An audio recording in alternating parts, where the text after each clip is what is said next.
Buenos días, profe. Antes que comience, les doy un comunicado a los profes. El- Hoy en la tarde va a haber tutorías, así que se va a habilitar el Classroom para los que quieran realizar consultas, como el otro día. Luego la evaluación, recuerden que es el día lunes. Durante todo el día va a haber un horario. Se va a publicar desde qué hora comienza hasta qué hora termina. El día martes se va a publicar el listado de aprobados y desaprobados. Y el miércoles va a ser el recuperatorio de la evaluación. De todas maneras, en el grupo de WhatsApp vamos a volver a colocar la información.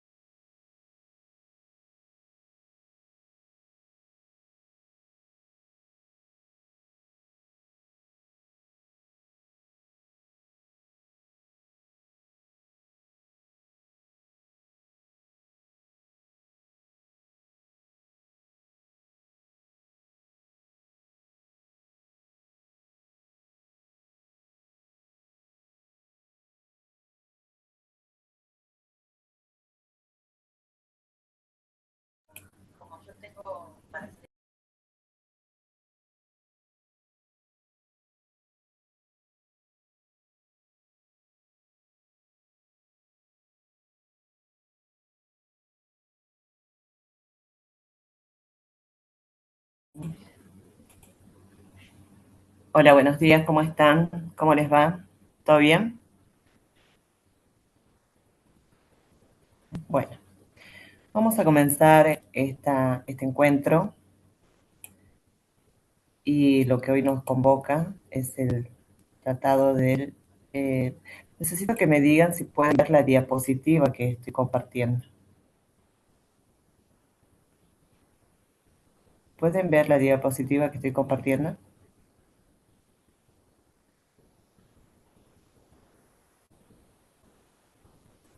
Bien, sí la ven entonces. Perfecto.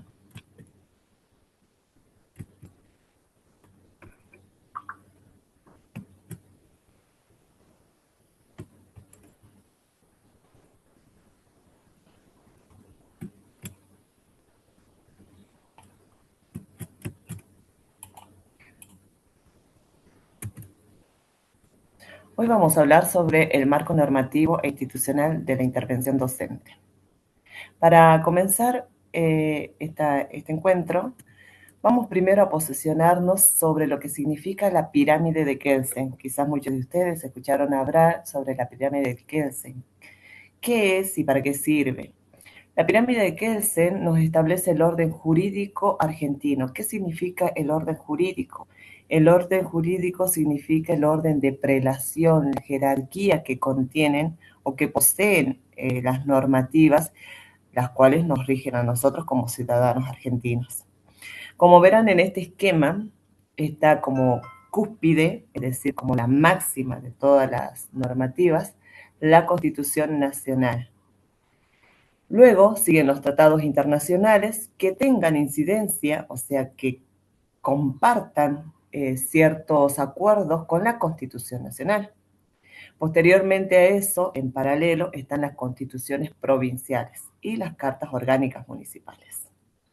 Seguido siguen los tratados, los códigos, las leyes, los decretos, las resoluciones, los actos administrativos, los contratos y mientras ustedes van viendo, fíjense que se observa que en la base están las normativas que tienen menor peso sobre las normativas que están por encima. Esta jerarquía se establece como orden jurídico y se llama pirámide de Kelsen. ¿Hasta ahí tenemos alguna duda?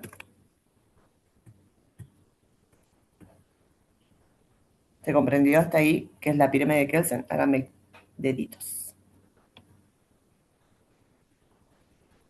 ¿Sí? Ok, perfecto. Bueno, esa es la pirámide de Kelsen que nos sigue, la normativa general. ¿Sí? Bien. Ahora, en función de esta pirámide de Kelsen, nosotros ahora nos vamos a abocar específicamente sobre el cuidado del niño y adolescente, ya que estamos trabajando con un curso de primeros auxilios. Y vamos a hablar del ordenamiento jurídico aplicable en Jujuy, ¿sí? Recuerden que les acabo de decir que cada nivel superior otorga validez inferior al que está abajo, ¿sí? Lo que significa que nosotros sí o sí tenemos que actuar, o que las leyes están establecidas en función de lo que dicta la normativa que está en la cúspide, que es en este caso la Constitución Nacional. Dentro de la Constitución Nacional y tratados, que habíamos visto anteriormente, se encuentra el artículo 75, inciso 22, sobre las normas supremas de las que emana el sistema legal argentino, incluyendo en este caso los tratados de la CDN. ¿Qué significa CDN? La CDN es la Convención sobre los Derechos del Niño. Eso significa CDN. Convención sobre los Derechos del Niño, ¿sí? Eso es lo que ahora digamos, nos respalda por el momento. Esa normativa es la que respalda este curso. Es la normativa general, la cúspide que está. ¿Cuáles son las leyes nacionales que también funcionan para respaldar los derechos de los niños y adolescentes? Es la ley 26.061, ¿sí? Que los ve a los niños y adolescentes como sujetos de pleno derecho. Todo el personal escolar tiene la obligación, dice, de actuar y denunciar ante sospechas de vulneración de derechos bajo apercibimiento de responsabilidad civil y penal. Recuerden que las leyes se crean para que podamos vivir en armonía. No siempre lo tienen que tomar como algo punitivo, porque a veces uno tiene miedo a actuar, pero es mejor actuar que no actuar. Es mejor ser diligente que negligente. Y este curso pretende eso, que ustedes conozcan las normativas para que su accionar sea eficaz y no tengan miedo, sino las tienen que conocer dentro de todo en un ámbito de, de comprensión, en un ámbito en el que ustedes sepan que hay unas normativas que los respaldan y que, y que sí o sí tiene que ver con el cuidado de los niños y adolescentes, ¿sí?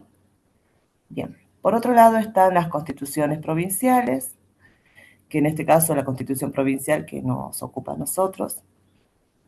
También habla y garantiza los derechos de los ciudadanos jujeños, y cuando habla de ciudadanos jujeños se establece también los derechos de niños y adolescentes. Están las leyes provinciales, están la responsabilidad y aplicación directa de las normativas también, ¿sí?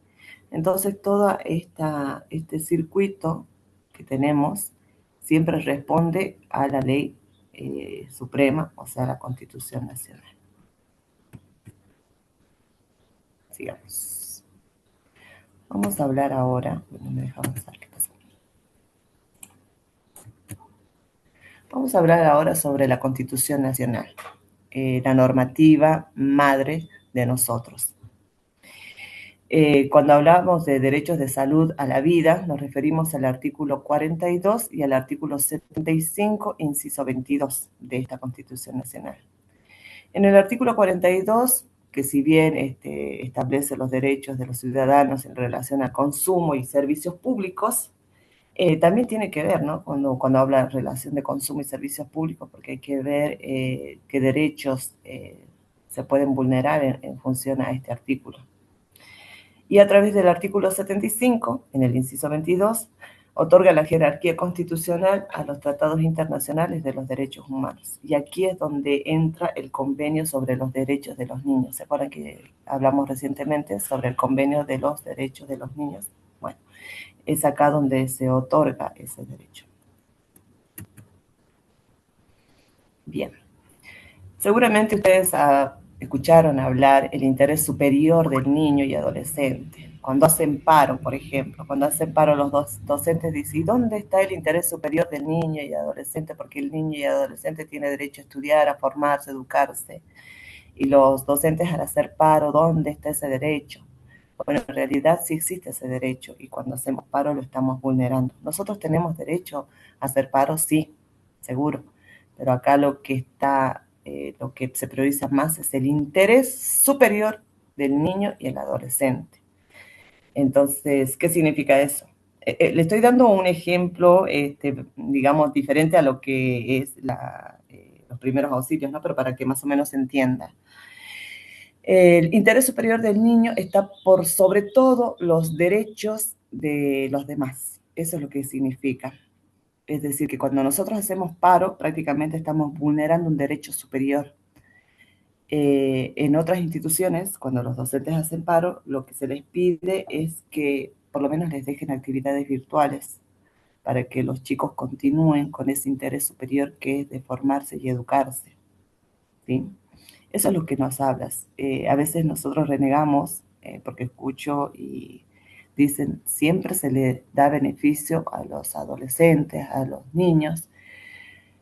No siempre, no siempre, porque el interés superior del niño y adolescente también tiene algunas cuestiones en las cuales sí o sí no es discutible que, que se dé lugar a derechos a, por ejemplo, adultos, ¿sí? Entonces, en función a eso, se hacen las evaluaciones, porque es una normativa suprema, una normativa superior que no se puede violar.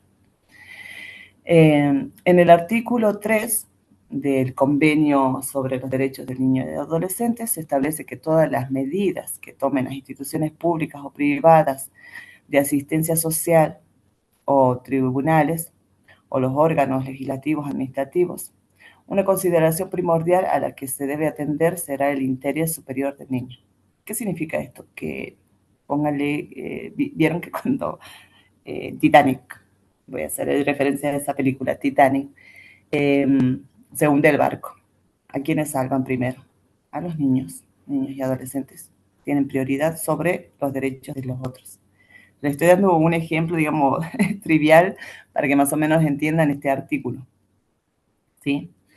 El artículo 19 obliga al Estado, y nosotros como docentes somos parte del Estado, porque estamos frente a alumnos, estamos cuidando también niños y adolescentes. Bueno, nos obliga prácticamente a nosotros a adoptar todas las medidas para proteger a estos sujetos, a estos niños y adolescentes, ¿sí? Contra toda forma de prejuicio o abuso físico o mental, ¿sí? ¿Se entiende hasta ahí? ¿Vamos entendiendo? Vamos, necesito ver si comprenden hasta ahí lo que... ¿Sí? Perfecto. Bien. Si tienen alguna duda, voy a leer los mensajitos. A ver, ¿hay alguna duda? No hay alguna duda. No veo ninguna duda por el momento. A ver, acá abajo.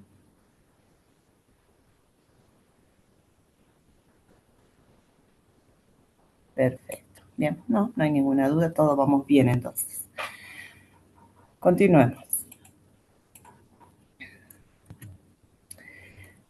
Bueno, lo que les acabo de hablar es referido a la Constitución Nacional, que es nuestra ley madre, ¿sí? Vamos ahora a la ley 26.835, que habla sobre la promoción y la capacitación en las técnicas de reanimación cardiopulmonar básica. ¿Por qué se da esta ley y para qué?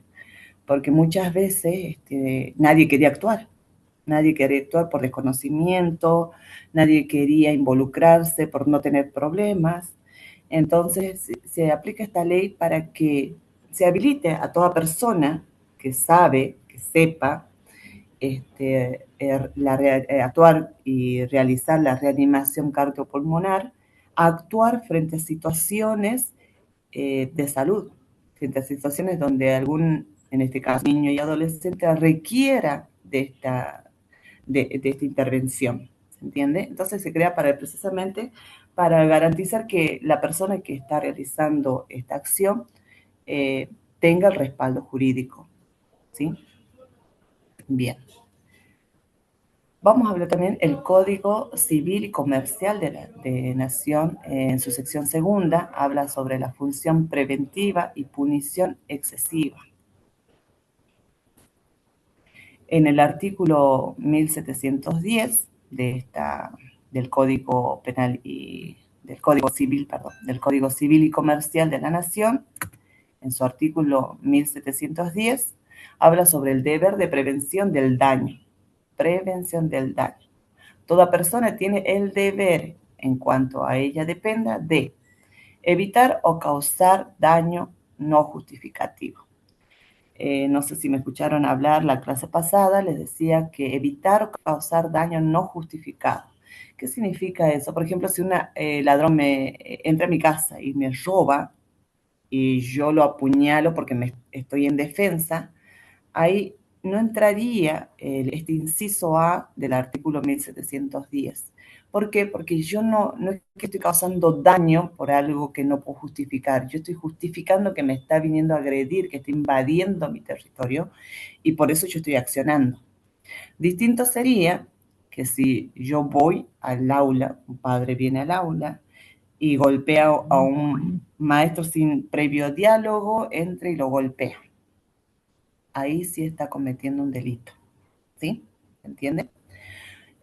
O le doy a un alumno que se siente enfermo, le doy, no sé, mis pastillas, mi ibuprofeno, le doy y le digo, bueno, cúrate con esto. Estoy causando un daño, no es justificado porque estoy causando un daño, ¿sí? No soy doctora para recetar nada por el estilo. El inciso B nos habla sobre adoptar de buena fe. Escuchen bien esta parte porque es la parte en la que nos interesa a nosotros. Adoptar de buena fe y conforme a las circunstancias las medidas razonables para evitar que se produzca un daño o disminuir su magnitud. Si tales medidas evitan o disminuyen la magnitud de un daño del cual un tercero sería responsable, tiene derecho a que éste le reembolse el valor de los gastos en que incurrió conforme a las reglas del enriquecimiento sin causa. ¿Qué significa esta parte?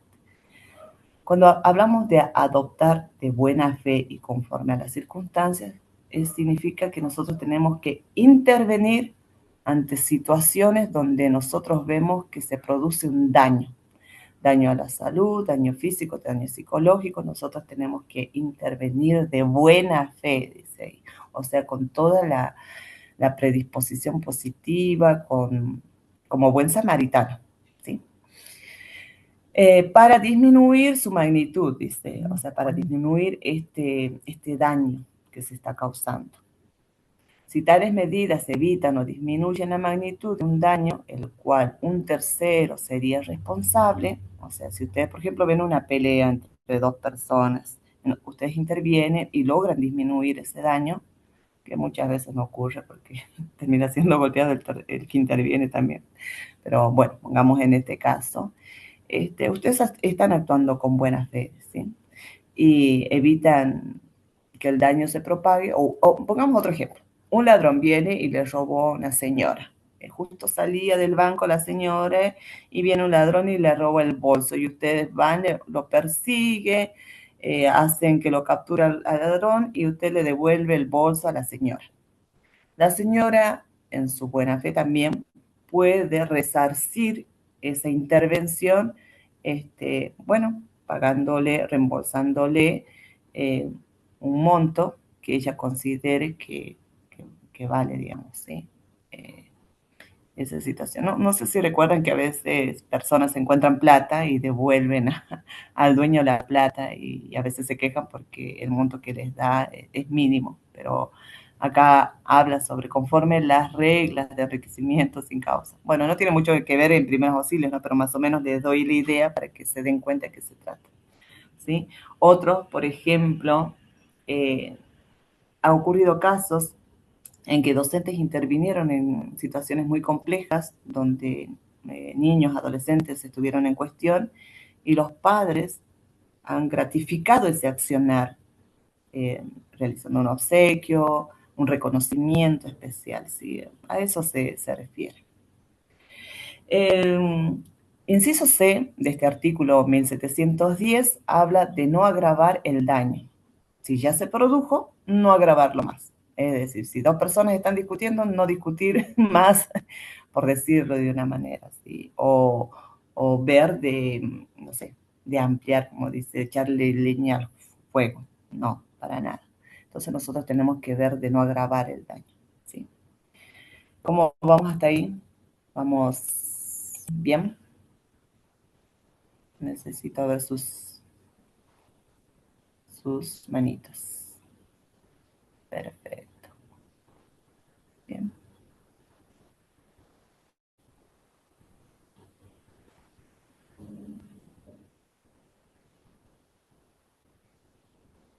Bien.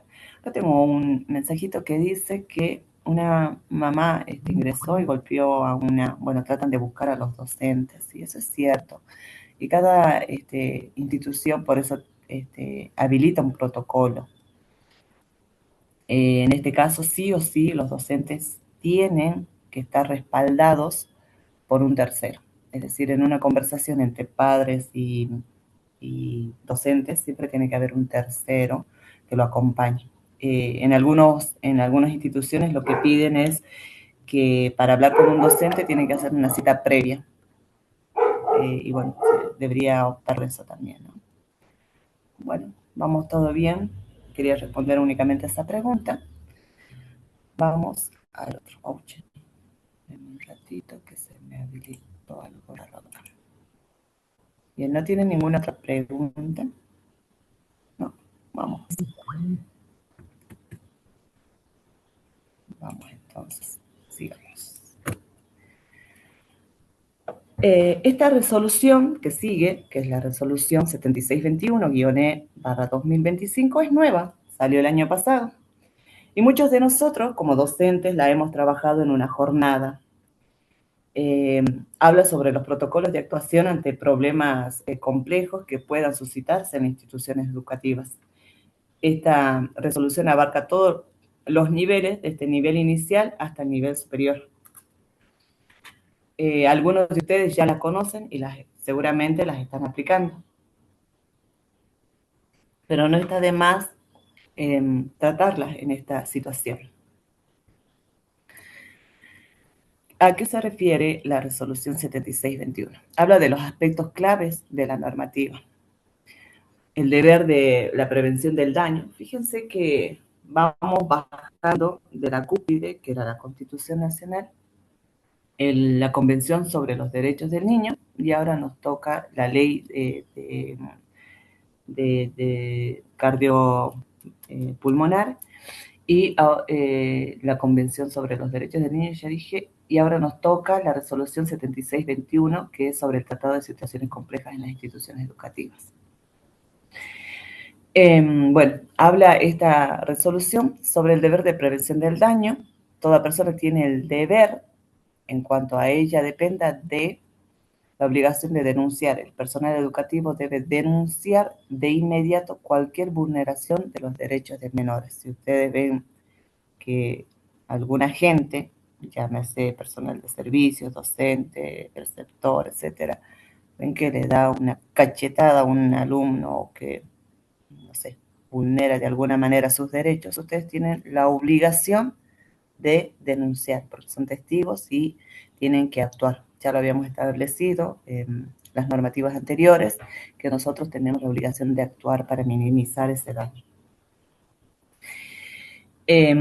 También habla sobre la articulación interinstitucional. Nosotros no tenemos como institución que trabajar solos. Nosotros tenemos una articulación interinstitucional que establece el trabajo conjunto con los ministerios de salud, desarrollo humano y seguridad, además del Poder Judicial y Defensoría si el caso se complica o es muy complejo. Por otro lado, tenemos las medidas preventivas que permiten el inicio del sumario y la separación preventiva del cargo ante situaciones muy graves. Bueno, en este caso, cuando nosotros somos los que agravamos la situación, ¿sí? Cuando existe un victimario y una víctima. Cuando nosotros somos victimarios, bueno, ahí ya es, o porque no actuamos, como les dije anteriormente, por diligencia, si no fuimos negligentes, ahí también podemos ser apacibles de sumarios o separación preventiva del cargo. Pero esto no nos tiene que asustar porque esto se da en muy pocos casos. Tendría que ser muy grave la situación que nosotros tendríamos, no sé, no haber hecho nada, agraviar la situación, no sé, cosa que no sucede. Bueno, antes de que vengamos acá, necesito ver un ratito. Bien, ¿vamos bien?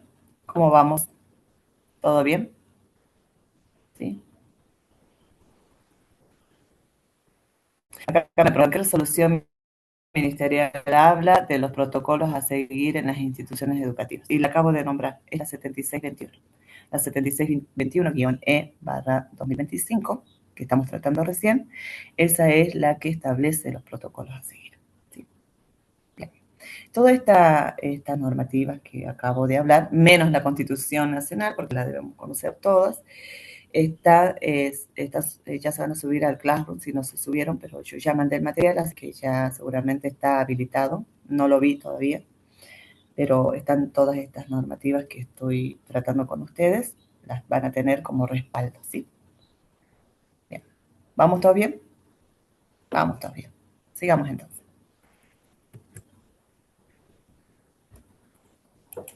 Bueno, lo que quiero que quede claro es que la ley no espera que nosotros seamos médicos, ¿sí? Exige que actuemos como un garante protector. ¿Qué significa esto? Que nosotros intervengamos de la mejor manera posible. Porque el derecho no exige que el docente salve la vida del humano como si fuera un cirujano. Lo que el derecho exige y sanciona es que el docente actúe con la diligencia de un buen padre o de una madre de familia, o sea, un buen samaritano, activando los recursos de emergencia disponibles y no abandonando al estudiante, no haciendo abandono de persona. Eso es lo que la ley y las normativas nos piden a nosotros, que nosotros actuemos. Por eso no nos tenemos que asustar. Nosotros lo único que tenemos que hacer es actuar. ¿Sí? El garante te posiciona como el primer eslabón de la cadena de supervivencia. Cuando vos estás, alguien ves que está convulsionando, por ejemplo, y usted ve eso, usted es el garante de actuar, ¿sí? El deber garante nos indica que no podemos omitir o no podemos inaccionar ante una emergencia. Nosotros tenemos que responsabilizarnos de esa emergencia. Vuelvo a decir, no somos cirujanos, no somos médicos, pero sí podemos marcar un número de emergencia, ¿sí? Podemos actuar frente a esa situación para que no se empeore. Bueno, acá les había hablado yo de la Ley Nacional 26.835, que define a la escuela como un espacio cardioprotegido. ¿Qué significa? Este curso, seguramente ya saben ustedes hacer RPC, saben accionar porque ya los vieron en los otros módulos. Bueno, acá tienen la ley que los garantiza, que garantiza también que el alumno puede recibir este servicio para no empeorar su salud, ¿sí? Entonces el rol es iniciar la cadena de supervivencia. A nosotros al actuar, ¿cómo se dice esto? Me olvidé la palabra. Al hacer el RCP, porque yo siempre digo RPC, pero es RCP, al interactuar y hacer un RCP a un estudiante que necesita este servicio, lo que nosotros estamos haciendo es activar una cadena de emergencia y de supervivencia. Nosotros activamos para que este chico siga viviendo.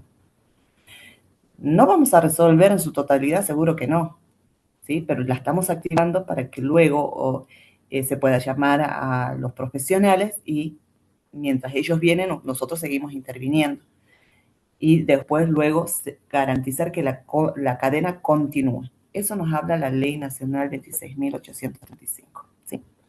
Por otro lado, tenemos la resolución 7621, que recientemente estábamos tratando, y que nos habla sobre que el docente como agente de Estado y funcionario público tiene la responsabilidad directa sobre la vida y los derechos de los menores. Entonces tenemos también que actuar porque tenemos dos normativas que nos dicen que actuemos. ¿Sí? ¿Se entiende hasta ahí? ¿Me van siguiendo? ¿Sí? ¿Todo bien? ¿Todo ok? Bueno, entonces, ustedes tienen estas dos normativas. Lo que nos piden las leyes, las normativas, es que nosotros actuemos, que seamos diligentes y no negligentes. Eso tiene que tener bien en claro, ¿sí? Porque siempre tenemos que pensar que el menor que está ahí puede ser algún familiar nuestro, un hijo, un sobrino, un ahijado, siempre. Y nosotros lo que quisiéramos es que alguien intervenga para que esta persona a quien queremos pueda sobrevivir. Bueno, continuamos.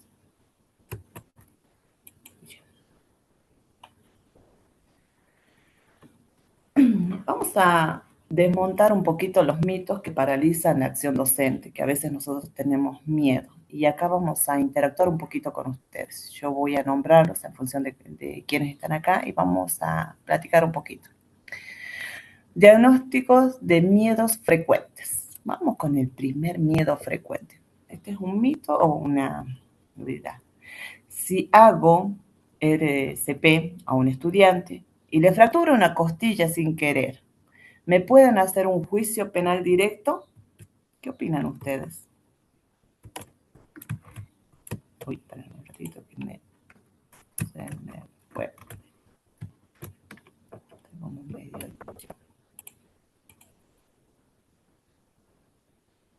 ¿Esto es mito o es legal?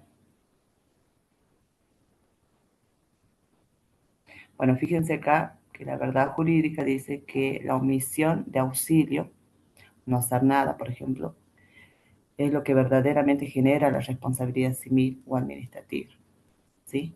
Si yo no haría nada, yo ahí estoy corrompiendo una responsabilidad civil. No, bien, perfecto, no, perfecto, muy bien, contestaron todos bien. Perfecto, no, porque se hace la maniobra. Perfecto, Natalia. ¿Cómo que de poder se puede? ¿A qué se refiere José Luis? Porque recuerden que nosotros tenemos la obligación de actuar, de activar el sistema de emergencia y la continuidad para que la persona siga con vida. No nos pueden hacer porque nosotros estamos amparados, nosotros hicimos, actuamos conforme la ley nos establece, ¿sí? No se puede hacer. No pueden hacer. Después se puede, como te dice, capaz que lo entendí así, se puede, pero no va a tener acción sobre nosotros. A eso es lo que voy. No va a haber una consecuencia contra nosotros. ¿Sí? Exactamente, mi querida Romina. Nosotros tenemos el respaldo legal. Exacto, bien. Miren, estoy viendo los mensajes y ya veo que lo van entendiendo. María también nos dice que no, porque hay una prioridad que es salvar la vida. Entonces nosotros no tenemos por qué tener miedo. Tampoco significa que lo hagamos con fuerza, ¿no? No, simplemente es que por si el chico tiene los huesos tan débiles que sin querer le rompimos, porque nosotros desconocíamos también la salud del menor, ¿sí? Pero siempre con lo que requiere el cuidado de la salud ¿cómo se llama? De la salud del menor. Bien, sigamos entonces. Vamos con otro. Si un alumno se autolesiona y yo curo su herida en secreto para proteger su privacidad, ¿cumplí con mi deber? Si uno se autolesiona. ¿Qué es autolesionarse? Bueno, lastimarse, ¿no? Si se autolesiona. Y yo curo su herida. Pónganle que nosotros lo vemos en el baño que se está cortando y nosotros, bueno, curamos su herida y nos dice, profe, por favor no diga a nadie, no diga a nadie que lo hizo. Cuida seguir en secreto para proteger su privacidad. Dice, no, no quiero que nadie se sepa. ¿Cumplí con mi deber o no cumplí? ¿Qué opinan ustedes? A ver, los quiero. Uy, ya les di la respuesta, no les quería dar. No,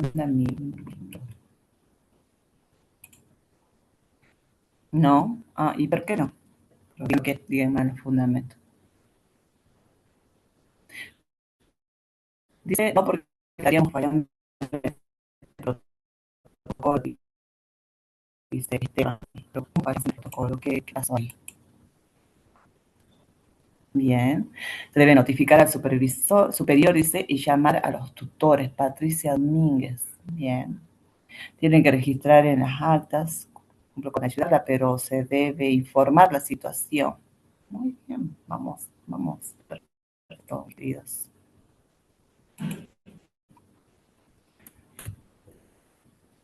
Así es. El ocultamiento viola tu rol de garante. Se debe activar el protocolo y notificar a la red de emergencias inmediatamente y, como decían bien ustedes, a la familia, ¿sí?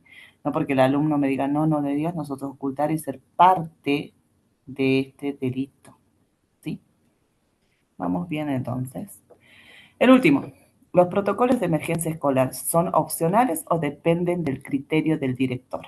¿Qué opinan ustedes?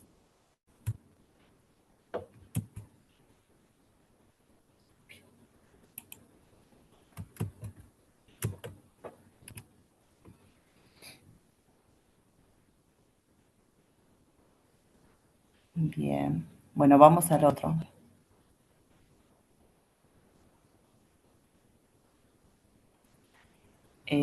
No, a ver, vamos a ver qué pasó. Si nos, ya voy a compartir de nuevo.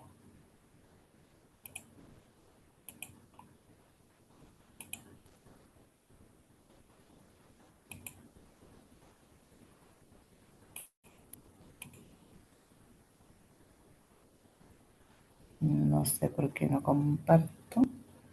Seguramente que está cargando. La diapositiva.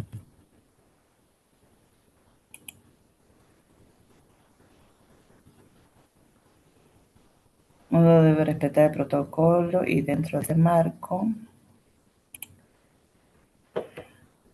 Y dentro de ese marco estamos cumpliendo con nuestro deber ético, jurídico, moral. Muy bien, Gisela. Los protocolos son obligatorios y se deben construir en forma conjunta para aplicar dentro de la institución educativa. Perfecto, Vanessa. No se ve, me dice en el... Pero me sale acá que estoy compartiendo. ¿Nadie ve? Por favor, necesito que me digan si ven o no. No se ve. Voy a volver a compartir a ver qué pasó.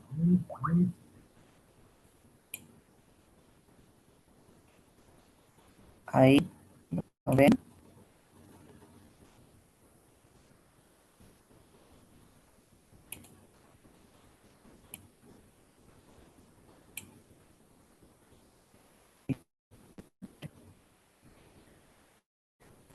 Sigamos entonces.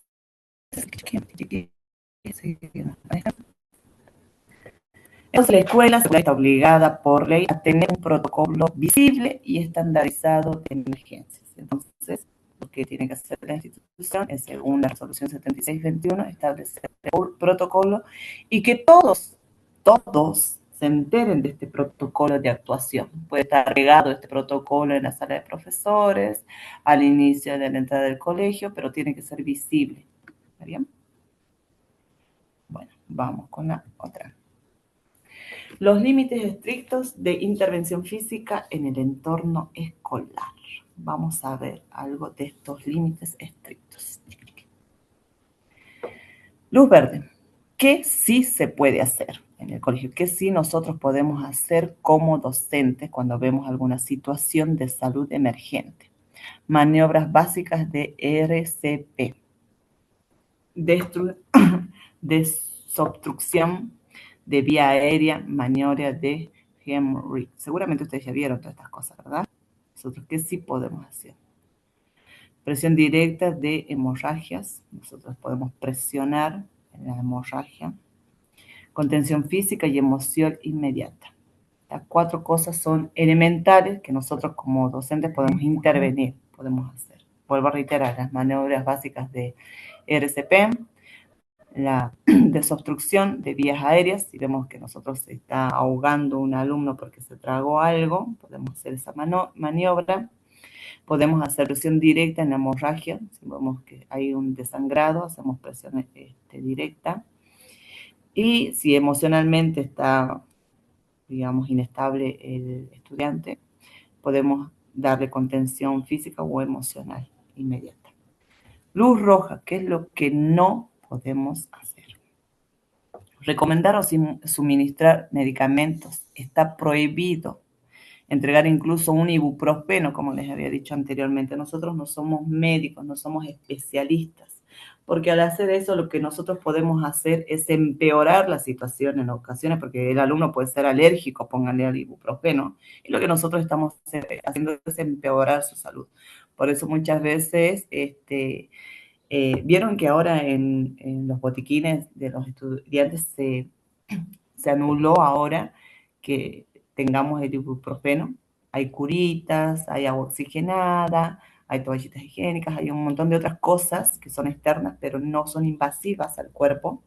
Bueno, este tipo de cosas ya no se pueden, no puede estar en los, ¿qué acabo de decir? No me acuerdo.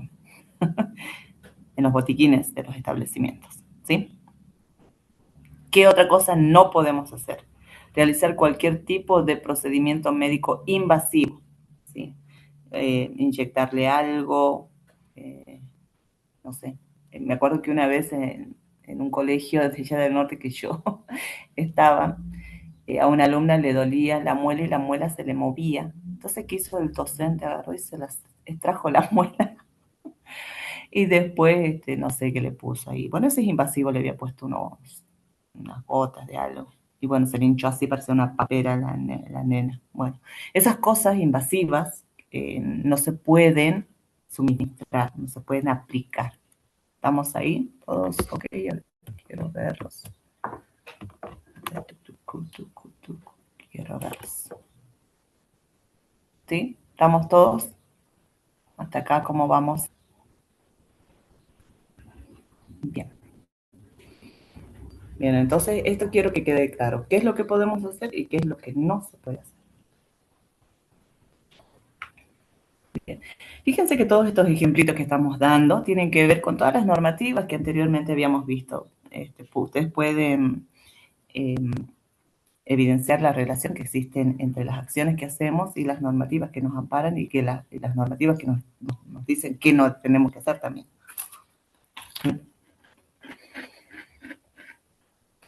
Es muy importante también contar con las fichas médicas de los alumnos a mano para tener conocimiento en ese momento de algo relevante respecto a su salud. Perfecto, así es, mi querida Romina. Por eso, ¿qué se pide siempre, todos los años? Se pide la ficha médica de salud. En todas las instituciones se pide eso para precisamente en el momento que el alumno está atravesando una situación de salud, lo primero que se acude es a la ficha médica del estudiante. ¿Sí? Exacto, el AFU. Ahora se llama AFU, ¿no? Antes se llama ficha médica. Ahora se llama AFU. Perfecto, vamos bien. Continuamos entonces. Lo que tenemos que tener en cuenta nosotros al momento de actuar es el ciclo obligatorio de 3 pasos para responder ante una crisis física. ¿Cuál sería el primer paso? Nosotros mientras estamos haciendo el RCP, llamar a la asistencia, llamar al sistema de emergencia, ¿sí? Tenemos que llamar sí o sí a la ambulancia. Esa es una prioridad. El paso número 1 es primordial, es llamar, no al papá, a la mamá. Al primero que llamamos es esa emergencia. ¿Está bien? No al director, no, porque hasta que llamemos al director, vemos algo muy grave, lo que hacemos es llamar a emergencia. No vamos a la dirección, dire, por favor, dire, páseme su número. Todos tenemos celular y todos podemos accionar inmediatamente. ¿Está bien? Vuelvo a reiterar, no buscamos al dire, al jefe de preceptores, no, nosotros vemos que el chico está sufriendo una convulsión, llamamos a emergencia inmediatamente y vemos de que alguien le haga la reanimación o que le aplica el RCP, ¿sí? Tratamos de organizar la situación, pero inmediato. Y después que otro docente lo llame al director, pero ya se está activando, ya se está actuando de emergencia. ¿Qué es el segundo paso? El segundo paso es asegurar y despejar, al despejar y asegurar la escena, para garantizar, esto nos permite garantizar que no haya más peligro para el estudiante afectado ni para el resto del grupo, ¿sí? Dependiendo de la situación en cuestión. Tenemos que hacer despejar, no que todos vengan, estén filmando, se convulsione todo, ¿sí? No, tenemos que despejar y tenemos que ver que otros adultos también intervengan y nos ayuden. Y bueno, como nosotros adultos también saben que tienen que intervenir, seguramente vamos a tener mucho apoyo en estos momentos, en ese momento que ocurra la situación. Como tercer paso es brindar el soporte, eh, respetualizar técnicas médicas. Por ejemplo, si yo veo a alguien que está convulsionando y no sé hacer RPC, lo único que me queda es llamar y ver que alguien me ayude a hacerle el RCP,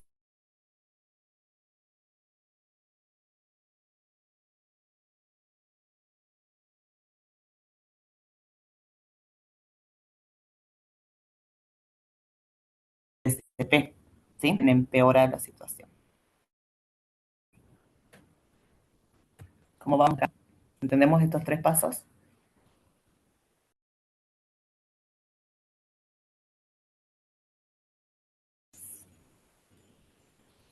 ¿Se corta el audio? ¿Ahora me escuchan bien?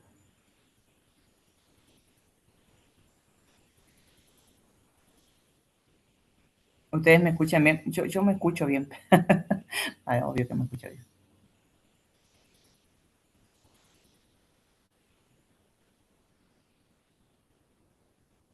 Bueno, me escuchan bien entonces. Perfecto. Vuelvo a reiterar entonces. Tenemos tres pasos que activar. Por favor, hagan la lectura de estos tres pasos y, bueno, tratemos de dar nuestra opinión en función a estos tres pasos que acabo de mencionar.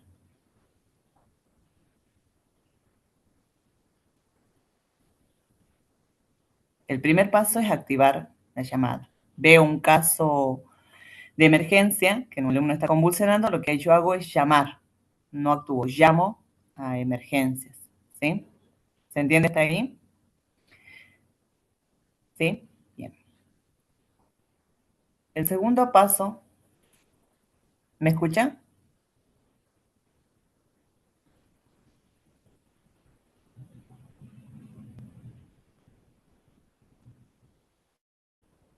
Bien,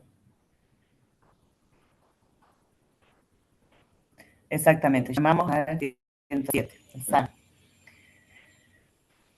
Después nosotros aseguramos, porque primero es llamar, después asegurar. O sea, veo a alguien, llamo rápido y mientras tanto pido a alguien que me auxilie, pero ya estoy en procedimiento de llamada, pido para que me ayude a asegurar el espacio. Todo tiene que ser inmediatamente rápido, ¿sí?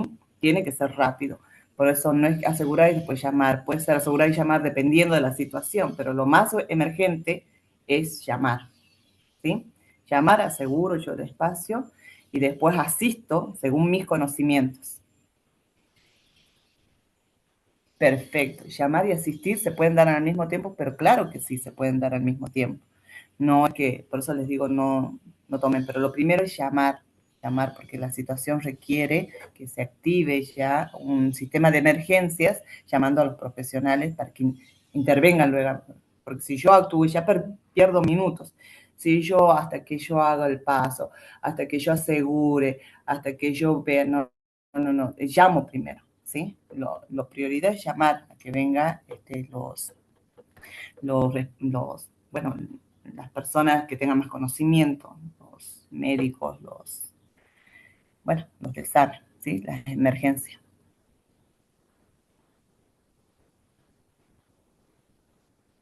En la ruralidad no hay buena señal. Bueno. Lo que les sugiero es que lean, por favor, las diapositivas, porque ahí están medianamente claras lo que se pretende que ustedes comprendan del protocolo de asistencia. Bien, vamos con la otra diapositiva. La otra, en el caso, hablamos de que es más emocional, la escucha activa y atenta, ¿sí? Funciona como un filtro de contención y no de investigación. Nosotros actuamos como personas que van a contener al estudiante, no personas como vamos a investigar. Por eso nos dice escucha. No tiene que haber interrogaciones cuando nos relaten situaciones los estudiantes, ¿sí? Nosotros tenemos que escucharlos, no interrumpirlos, ¿sí? Escucharlos atentamente. Una que otra pregunta, pero no continuamente. ¿Quién es? ¿Cómo es? ¿Cómo te sucedió? ¿Qué hiciste? ¿Qué? No, esa interrogación de investigación no sirve porque el estudiante no se siente contenido. El relato tiene que ser espontáneo, o sea, cuando el estudiante cuenta, su relato es espontáneo, ¿sí? Cuando pasa por el filtro, o sea, cuando a ustedes les cuentan algo, esto se tiene que filtrar y ustedes tienen que contar tal cual se los dijo el estudiante, ¿sí? A las autoridades, a los médicos, a los psicólogos, ustedes les tienen que contar tal cual les dijo el estudiante. Por eso, fíjense que acá en esta diapositiva tenemos por un lado lo que se debe hacer en la parte izquierda y en la parte derecha lo que, digamos, obstruye un buen protocolo. El interrogar, emitir juicios de valor o intentar investigar el hecho, eso lo que eso obstruye. Por ejemplo, si yo digo, claro, es que la hermana era así y por eso ella también lo hace, digamos. Es decir, se corta ella y la hermana también lo hace. Estamos ahí emitiendo juicios de valor. Nosotros no tenemos que hacer eso. Nosotros tenemos que desbloquear esa parte prejuiciosa y tratar de ser contenedores del estudiante. Acá tenemos una alerta crítica. En problemáticas complejas, nunca hacemos relatar al menor lo sucedido una y otra vez. Se debe evitar a toda costa agravar la lesión psicológica. Recuerden que tenemos una normativa que nosotros no podemos agravar la situación. Y esto también nos implica cuando hablamos de la lesión psicológica, ¿sí? Entonces no puede un alumno, por ejemplo, viene la profesora y le cuenta, viene el preceptor, le cuenta, viene el director, le cuenta, viene la psicóloga, le cuenta. Entonces no se puede hacer repetir con una... Por eso es muy importante la escucha activa del docente, porque el docente tiene que expresar tal cual dijo el alumno los hechos ocurridos, ¿sí? Y eso se abre en acta y se queda ahí plasmado ya en un papel, tal cual lo sucedido. Vamos hasta ahí bien.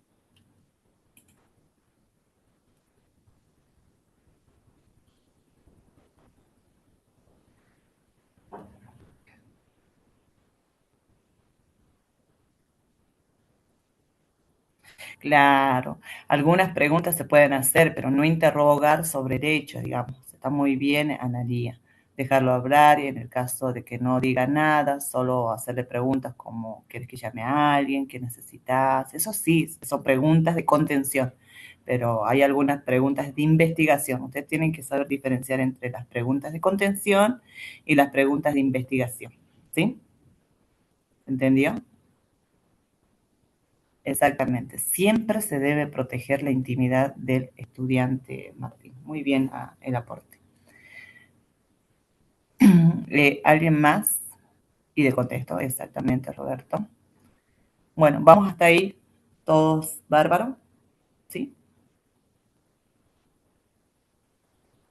Sigamos entonces con...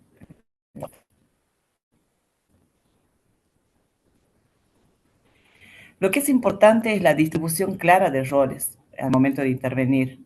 Recuerden que nosotros cuando tengamos una situación, lo que tenemos que ver es buscar los adultos que nos puedan ayudar y nos puedan también armar un circuito, pero rápido, un circuito de roles, ¿sí? evitar el teléfono descompuesto institucional, que yo le dije, vos tenías que hacer aquello, no, no, no, no. Inmediatamente como adultos empezar a activar una distribución de roles clara. Lo primero que teníamos que hacer es entonces, lo más emergente es llamar a emergencia, llamar al SAME a 107, ¿sí? Esto es por lesiones físicas o intentos de suicidio, nosotros llamamos al SAME. ¿Quién llama? Nosotros tenemos que distribuir ahí los roles. ¿Quién va a ser el que llama a emergencias? Un responsable designado con el número directo a mano. ¿Quién va a ser el que avisa a los tutores? Rápido, por eso tiene que ser. Vos vas a hacer esto, vos vas a hacer esto, vos llamás a emergencias, vos vas a llamar a los tutores. ¿Quién espera al médico en la puerta? ¿Sí? Una persona designada que esté en la puerta esperando la ambulancia. ¿Quién contiene al grupo, a los grupos de personas que seguramente se van a aglomerar? Porque el docente debe hacer es alejar y calmar al resto de los estudiantes, evitar, por ejemplo, el caos, evitar que firmen esta emergencia con los celulares, que sea, digamos, que estropee la situación, ¿sí? Entonces, otro docente tiene que ser. Por eso acá tenemos que acudir varios docentes. Este curso se hace para que se intervenga y que cada docente sepa que es importante el rol que le asignen en ese momento, ya sea el rol de llamar, el de llamar a emergencias, de llamar a los tutores, de esperar al médico, de descongestionar el espacio. Esos roles son importantes, entonces lo tienen que hacer con la responsabilidad que implica. ¿Está bien? Hasta ahí cómo vamos.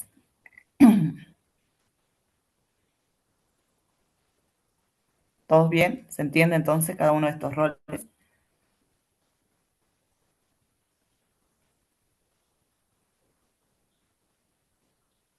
Perfecto.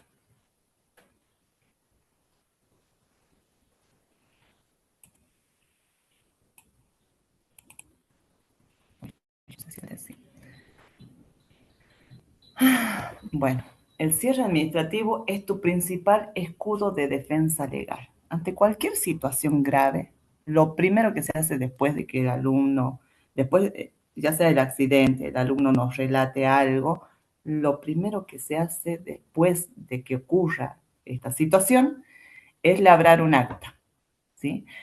Labrar el acta donde se plasme la confesión inmediata, ¿sí? Lo ocurrido, se plasme lo ocurrido. Esta confección de acta, ya sea de un accidente o de una emergencia, de lo que ocurrió, nos permite a nosotros el respaldo. ¿Qué ocurrió y cómo se intervino? ¿Sí?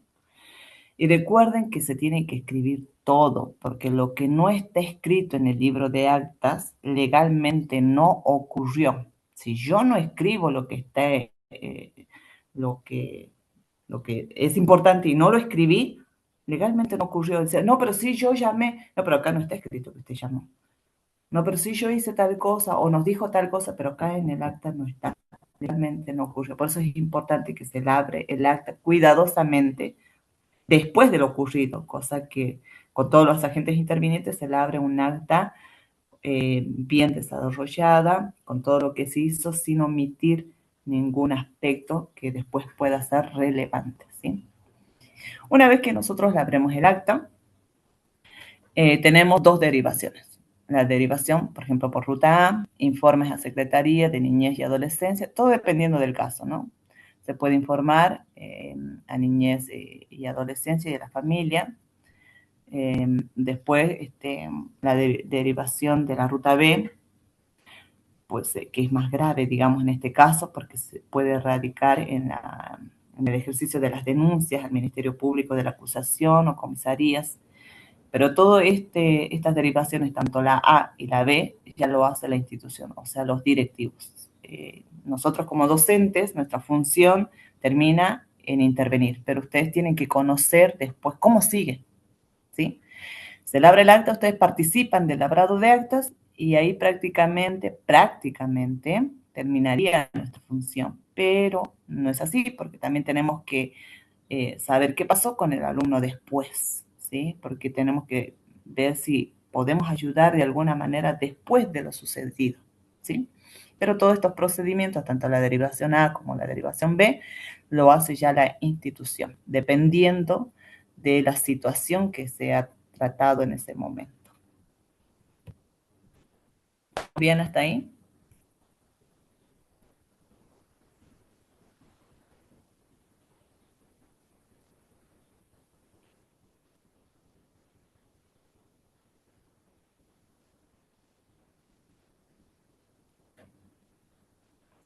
Me preguntan acá si se puede escribir en una computadora y pegar el acta al otro día. ¿Se puede escribir en una computadora? Sí. Y después manuscribirla en el acta. ¿Para qué lo pego? No tengo que manuscribir, tengo que escribir, ¿sí? Las actas se escriben, no. Las actas volantes, digamos, se realizan cuando la situación es irrelevante. Pero cuando la situación es relevante, como el caso que estamos trabajando acá, la capacitación, sí o sí es manuscrita y tiene que ser legible, tiene que ser prolija, no tiene que tener tachones, enmiendas, por eso se hace después. Lo pueden hacer en la computadora. ¿Qué hacemos? Bueno, listo, ya está. Imprimimos y después lo escribimos, porque tiene que estar en el libro de actas, no se puede pegar. ¿Sí? Tiene que ser manuscrito sí o sí.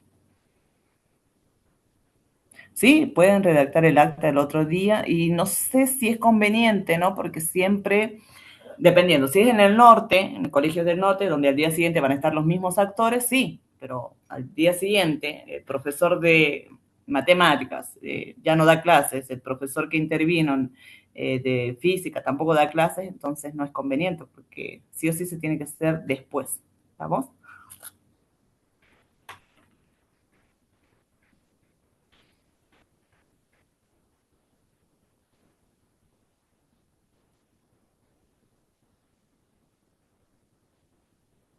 Wow, qué triste lo que me cuenta. Pero no, no soy doctora, no me dicen doctora. En tiempo de pandemia se hizo una, no sé si me quiere decir doctora, yo soy profesora con muchos años en secretaría y bueno, ahora con un cargo, pero no, no soy doctora. No, que es lo que me comenta, la verdad no lo quiero leer porque es muy triste. Respecto al libro de actas, hay que escribir la situación en el libro de actas institucional o el de los alumnos. Yo sugiero siempre, que siempre haya un libro de actas propio para estos casos. ¿Por qué? Porque recuerden que se está trabajando con menores y esa acta, si, por ejemplo, si trabajan con el libro de actas de los preceptores, que son sanciones, que son indisciplinas, que son un montón de cosas, ahí no podemos poner este tipo de cosas que a veces son muy, muy delicadas. Entonces es mejor habilitar un libro de actas específicamente para estos hechos. ¿Está bien? Para que cuando pase de mano en mano a labrar otra acta, no tenga, digamos, la oportunidad de revelarse un montón de cosas. Bueno, respecto al libro de actas hay que escribir, bueno, ¿qué más dice? Disculpen, no sé si es solo a mí, pero la pantalla se puso negra. ¿Ustedes ven todas las diapositivas o nuevamente se salió? ¿Ven las diapositivas? Sí, sí, ven. Entonces es su problema, mi querido. Ay, ya llegaron un montón de perdidas. En las instituciones se escriben las actas con letra de carta y no es entendible. Como mamá, ¿qué puedo hacer? ¿Puedo negarme a firmar o a escribir? No, cuando no se puede negar a firmar, porque ahí ya está obstruyendo algo. Uno puede firmar en disconformidad, ¿sí? ¿Qué significa esto? Yo estoy disconforme con lo que está ahí porque no entiendo. Entonces firmo en disconformidad porque no se entiende el acta debido a la letra ilegible. Pueden escribir ustedes que sí, firman porque han sido protagonistas, saben que se hizo un acta y ustedes han intervenido en esa situación. Pero yo firmo en disconformidad porque no entiendo la letra de esa acta. Eso sí puedo hacer. Escribo ahí, firmo en disconformidad debido a que no comprendo lo que se dice en el acta por la letra ilegible. ¿Sí? ¿Me escuchan todos? Porque hay algunos que no les sale el audio. Se ve, sí, se ve, sí, se ve, sí, se ve. Se ve.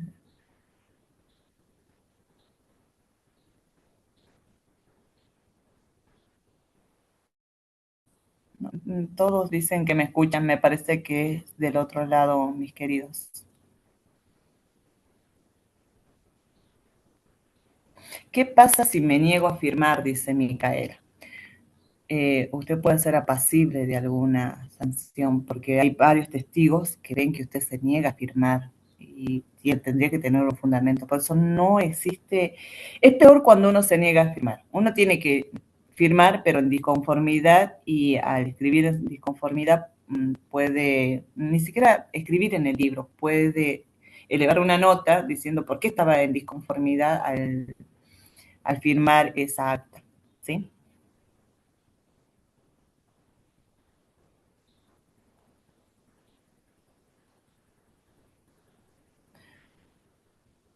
No sé qué pregunta, mi querida Micaela Vázquez. Pregunto por qué pasa con algunos docentes y tutores. No sé qué me quiere decir. ¿Qué significa firmar en disconformidad? O sea, el documento que nos hacen firmar puede ser o no cierto, o cómo. No. Firmar en disconformidad significa que yo estoy disconforme con lo que estoy firmando. Algo no me cierra, no. Si bien estoy siendo partícipe de la reunión, del evento, del suceso, llámese, no sé, alguna situación, se labra un acta, me dicen, bueno, ya se labró el acta donde usted intervino, donde usted fue protagonista de esta situación, firme por favor. Y yo al leer veo que dicen cosas, por ejemplo, que no tienen nada que ver, o veo que me involucran demasiado en cosas que yo no hice.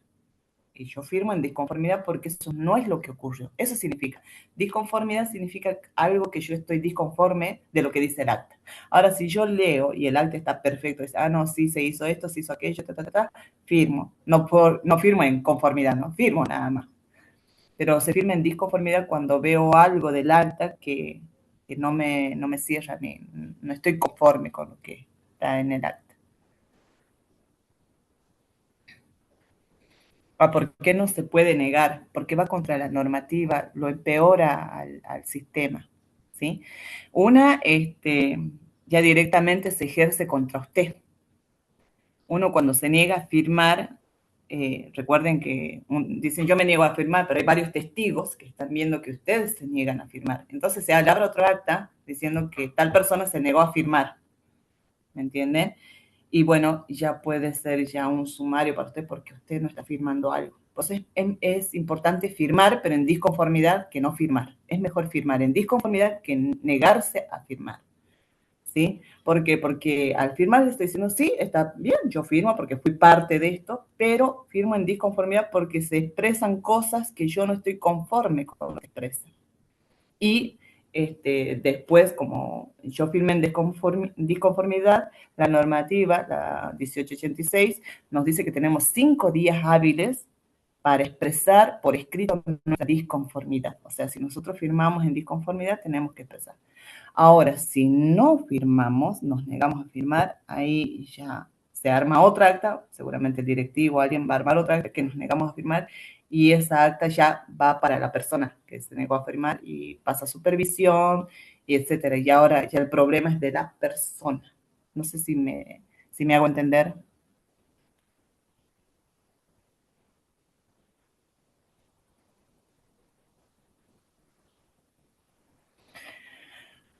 Presión. Ay, ay, ay. Llegan a existir, dicho.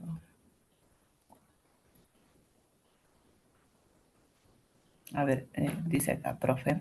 Se está viendo en muchas instituciones casos de bullying y los docentes con presión de dirección niegan la existencia de dicho hecho. Los alumnos son testigos, pero el colegio privado sacó y sugirió a la madre cambiar al colegio.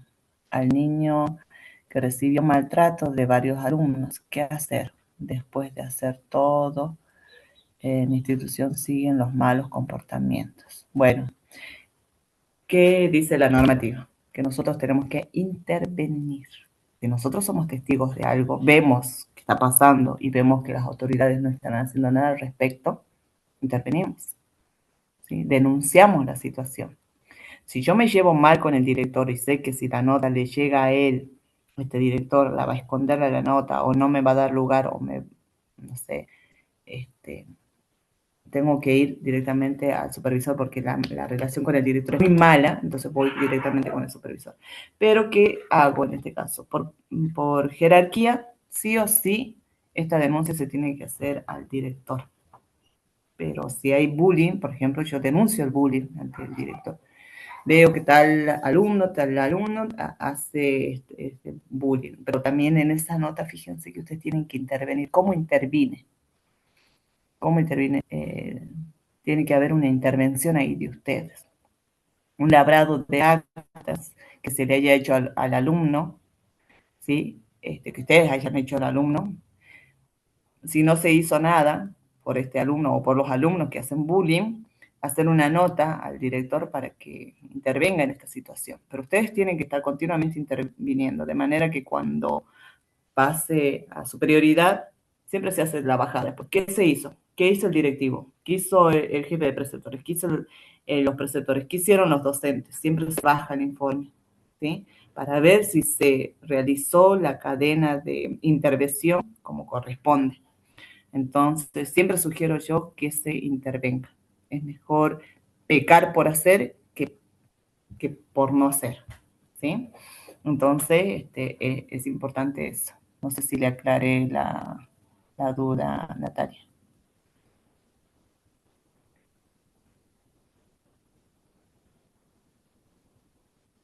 Porque se pone la firma y se aclara que es en disconformidad si fuera el caso, sí. Siempre la firma y aclaración. Siempre va en las actas firma y aclaración. Y si es posible, se consigna el DNI o la función que tengo en esa institución, docente, preceptor, auxiliar, para que se identifique quién es la persona, ¿sí?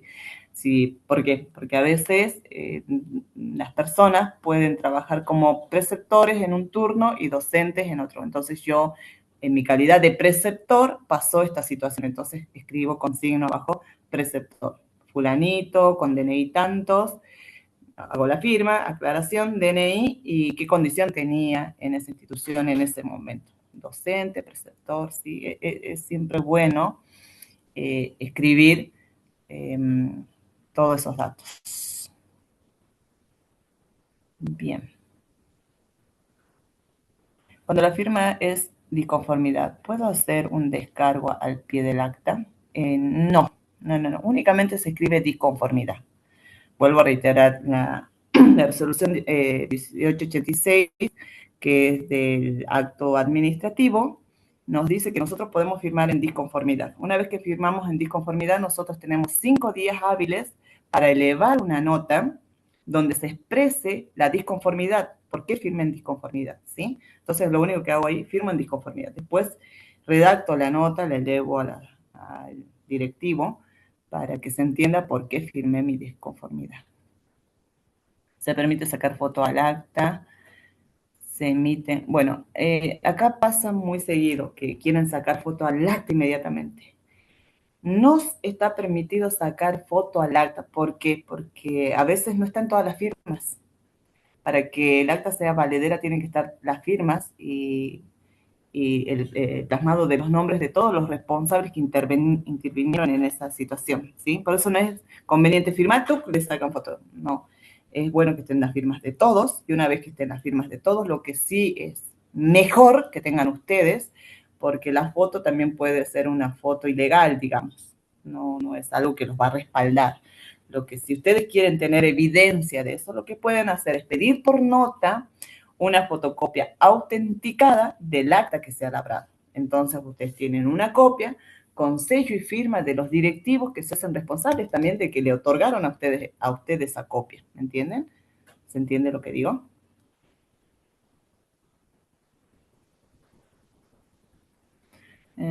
Caso, se permite sacar foto al acta, se te puede despedir, ¿no? Y te pueden despedir de un colegio. Y lo que pasa es que los colegios privados tienen las políticas institucionales propias de cada colegio, ¿no? Vaya, de despedir seguramente que te pueden despedir, pero tienen que aducir a algo, fundamentar por qué las razones. Y uno también la puede pelear, ¿no? Porque lo que uno está haciendo es garantizar los derechos de los niños y adolescentes. Y frente a esa situación, nada, ni un despido puede ser fundamentado, ¿sí? Tendría que buscar un despido por otro motivo, pero no despedirte porque actuaste en función del bien, como un buen samaritano, ¿me entienden? Eso lo pueden ganar ustedes.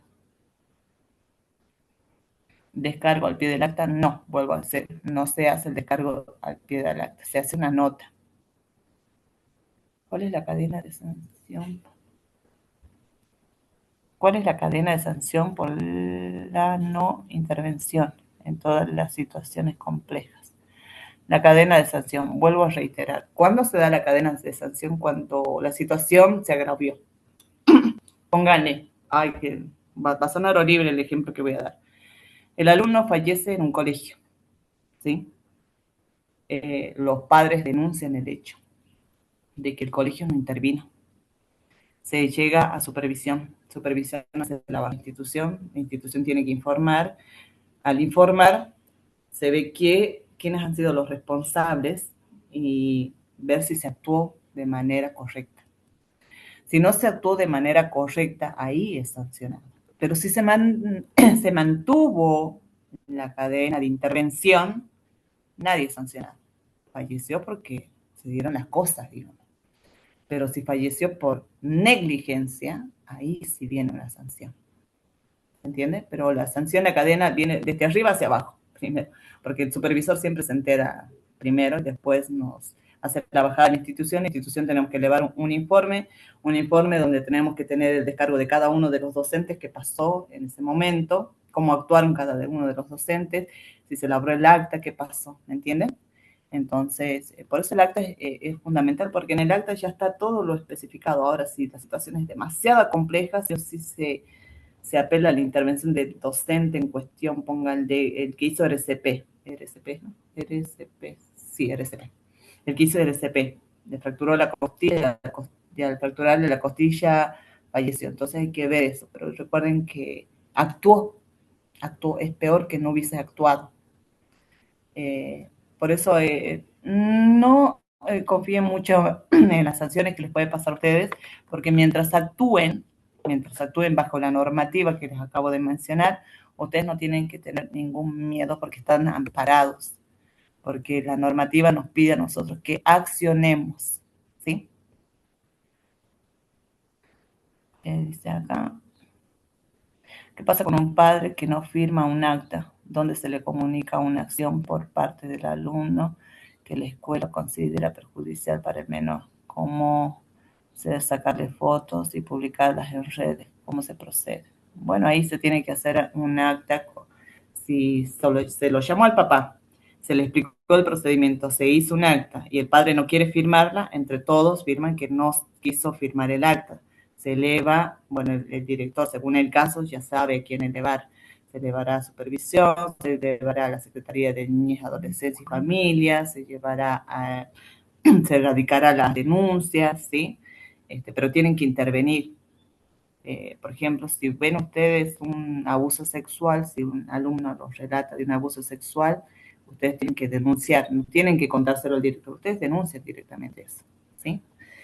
Y si el padre no quiere firmar, después las autoridades, la policía, el tribunal de menores ya se encarga de eso, pero lo que hacen ustedes es denunciar, efectivizar primero lo que pasó mediante un acta que el padre no quiso firmar y eso va siguiendo su jerarquía. Y esa nota, ¿dónde? Preguntando puede hacer seguimiento, ¿sí? Si usted quiere hacer el seguimiento de la situación, usted puede preguntar, bueno, diré, ¿se acuerda de lo que pasó y cómo terminó? ¿Qué se hizo? ¿Sí? Para ver que todo haya culminado de la mejor manera. Muchas veces también se evidencian datos de otros casos, es de datos. No entiendo qué quiere decir Analía. Muchas veces también se evidencian datos de otros casos, es decir, de otras actas. No comprendo lo que quiere decir. ¿La aplicación de ley de niños y adolescentes es aplicable en todos los ámbitos o no? en todos, es una ley para todos nosotros la tenemos que cumplir y respetar. Digo porque colegios privados también tienen muchas... No, ni por más que sea colegio privado, no puede vulnerar una ley que nos rige a nosotros como ciudadanos y como empleados del Estado. No puede vulnerar esa ley. Es una ley para todos los ciudadanos. Por eso es importante que también ellos sepan, porque ellos piensan que por ser colegio privado pueden hacer y deshacer a su antojo el sistema, y no es así. Ningún colegio en realidad, ¿no? Siempre todos los colegios nos regimos bajo las normativas. La nota que se hace en disconformidad se lo lleva impreso y se vuelve a pedir el libro y escribir. Se vuelve a pedir el libro y escribir. Claro, si usted no entendió lo que decía el libro, usted firmó en disconformidad y en su nota de elevación dice, bueno, firmé en disconformidad porque no entendí la letra, no es legible, y solicito que se vuelva a rehacer el acta con letra legible. Eso sí puede hacerlo. De manera que los directivos después se encarguen de la petición que está haciendo usted. ¿Sí? Y se puede llegar a divulgar información privada. Toda divulgación privada tiene una consecuencia, ¿no? También está en las normativas que les acabo de decir. No podemos nosotros empeorar la situación. Quien divulgue una situación privada, lo que está haciendo es empeorar la situación. Y eso tiene consecuencias legales. Lo dicen las normativas que acabamos de ver. No podemos agraviar la situación, recuerden. No dejan entrar y hablar... ¿Qué sé? No dejan entrar y para hablar con maestras hasta nota hay que hacer para que te den turno. Es así, Natalia, a veces no dejan entrar en colegios y uno tiene que hacer notas y pueden pedir turnos precisamente para evitar la confrontación entre padres y docentes, para que después quede respaldado que si un padre ingresó a un colegio, él solicitó ingresar al colegio y para que el protocolo siga, porque recuerden que hay muchos docentes que han sido víctimas de violencias físicas por parte de los padres. Entonces los colegios activan un protocolo de seguridad, ¿sí? Para resguardar la integridad física del docente. En caso de desconocimiento de no haber firmado ¿cómo? En caso de desconocimiento de no haber firmado el acta, se puede igual solicitar por nota una copia autenticada del acta. No entiendo. En caso de desconocimiento de no haber firmado el acta, usted desconocía que tenía que firmar el acta, se puede igual solicitar por nota una copia autenticada. Usted no tiene por qué pedir porque usted no firmó el acta. ¿Cuál sería su fundamento? ¿Para qué pediría una copia del acta? No le entiendo, Gisela. Hago una nota de disconformidad. ¿Cómo y dónde hago el seguimiento? En la misma institución. Usted hace la nota de disconformidad, lo eleva a los directivos. Ellos tienen la obligación de contestarle en 5 días hábiles. Si no le contestan en 5 días hábiles, usted sigue la vía jerárquica, usted eleva a la supervisión. Si el supervisor no le contesta, antes teníamos supervisión general, lo elevaba a supervisión general, pero como ahora no tenemos supervisión general, usted tiene que elevarlo a la dirección de educación secundaria. Después de la dirección de secundaria no me contesta, a la Secretaría de Gestión Educativa. Secretaría de Gestión Educativa no me contesta, al Ministerio de Educación. Ministerio de Educación no me contesta, al gobernador. Así pasan las vías jerárquicas. Pero mayormente terminan en supervisión, porque los supervisores los obligan a los directivos a contestar. Cuando estás en disconformidad, se labra el acta. Cuando estás en disconformidad y se labra el acta, ¿qué situación se realiza? No entiendo. Usted cuando está en disconformidad ya firmó en disconformidad y usted tiene que elevar una nota emitiendo su disconformidad, ¿sí? Y después de eso, emite su disconformidad, después solicite que se le responda esa disconformidad. Vuelvo a reiterar, los directivos tienen 5 días para responder, si no usted puede seguir la vida jerárquica. En este caso, supervisión, dirección de nivel secundario, Secretaría de Gestión, Ministerio de Educación y Gobernación. Si solo firmo en disconformidad, pero no hago la nota dentro de 5 días, bueno, usted ya perdió el derecho. Usted firma en disconformidad, pero ya pasó sus derechos de los 5 días de reclamar por qué está en disconformidad. Y al pasar ese tiempo, prácticamente ya está conforme con lo que dice el acta.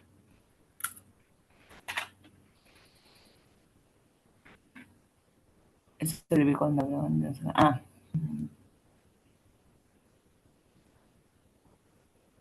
profe, ¿podrá pasar la información al grupo de WhatsApp, por favor? No estoy yo en el grupo de WhatsApp, pero en el grupo de Classroom se va a emitir toda la documentación que, que les acabo de, de, que está ya en este curso, ¿sí?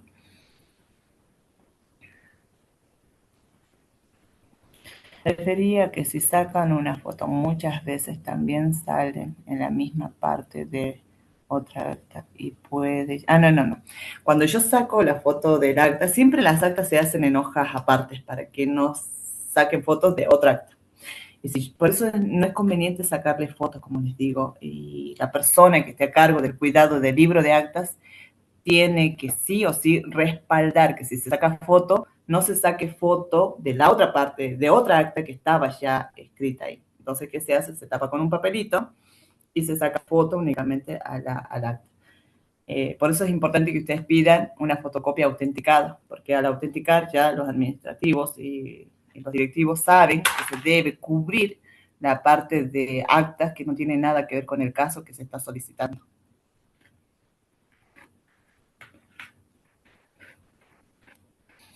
En caso de peleas de estudiantes, ay, se me fue,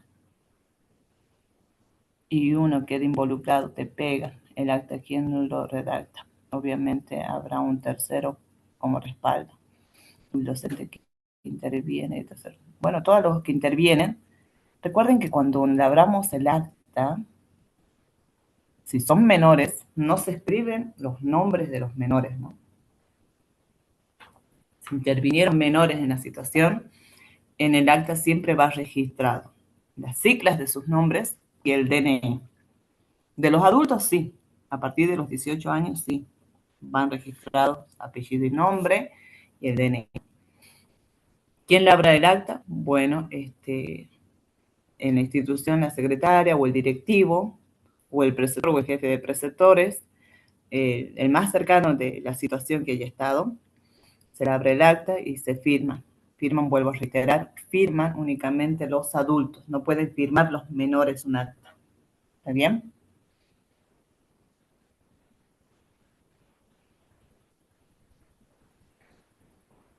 ¿Cuál es el límite de lo público y privado en situaciones que pasan tanto dentro y fuera del establecimiento? No hay un límite, para todos son lo mismo. La ley es para todos, la ley se debe aplicar tanto a lo público como a lo privado. Nadie puede, digamos, decir, bueno, yo soy privado y no voy a hacer caso a otra ley. No, no, no, no. ¿Sí? La ley es para todos. Eh, Salvo el estatuto del docente, el estatuto del docente lo dice bien clarito, estatuto del docente para escuelas artísticas, para que tienen sus años del 80 y pico, que se tienen que reformular a esta actualidad, pero esa es únicamente el estatuto del docente, por ejemplo, se rige para nosotros, nada más, que somos estatales. Para los privados lo que hacen es sacar de un estatuto, pero creo que el privado también tiene su estatuto privado, ¿sí? Que lo hicieron también en función al Estatuto Nacional de Educación. Conozco un caso donde el padre niega que la madre vea a sus hijos con mentiras y hay perimetral de por medio. La madre quiso ir a ver a los niños a la escuela. La vicedirectora negó el ingreso de la madre a la escuela y ver a los niños. ¿Puede hacer eso la vicedirectora? Y sí, si el padre puso por nota que la madre tiene una perimetral y se lo dijo a la directora, ¿qué tiene que hacer la directora? Porque no es que se lo dijo, sino que también tiene evidencia, tiene firmado del juzgado o de tribunales una orden de perimetral contra la madre y la directora ve esa orden, porque se la dejaron, porque el padre se la dejó, entonces la directora también tiene que hacer caso a esa orden, ¿sí? Pero en este caso, siendo la directora, lo que hago yo es, me da el padre la perimetral de la madre, me dice que tiene una perimetral, me la hace ver, lo que hago es constatar la veracidad de esa documentación. Si evidentemente la madre tiene perimetral, llamo a tribunales, a juzgados donde se haya emitido ese documento y verifico que es así. Si me dicen que es así, mando una nota para verificar. Si me contestan que es así, entonces ahí sí yo digo no puede entrar la madre. ¿Se entiende? Es todo, lamentablemente es todo un procedimiento administrativo lo que se sigue.